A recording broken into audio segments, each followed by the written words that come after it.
Hello বন্ধুরা, তোমরা সবাই কেমন আছো? আশা করি তোমরা সবাই ভালো আছো। তোমাদের সাথে কিছু কথা বলতে চাই। তার আগে আমার চ্যানেলটাকে লাইক, কমেন্ট, শেয়ার আর সাবস্ক্রাইব করো প্লিজ।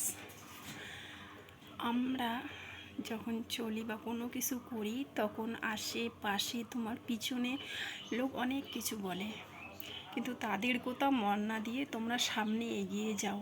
তারা তোমাকে থামানোর জন্য অনেক কিছু কথা বলবে, তাদের কথা মন না দিয়ে তোমরা সামনে এগিয়ে যাও। দেখবে তোমাদের নামে কিছু খারাপ কথা বলতে বলতে তুমি ভালো কিছু করছো, তখন ওরা বলতে বলতে নিজেই থেমে যাবে, বলবে না এই রকম করা যায় না। তখন ওরা শুধরেবেও, নিজেও থমকে যাবে। তারপর দেখবে ওরা নিজের থেকেই তোমার পাশে আসছে, তোমার সাথে ভাব করতেছে। কিন্তু আশেপাশের লোকের কুট কাছারির কোনো অভাব থাকে না, তারা কারো ভালো দেখতে পারে না।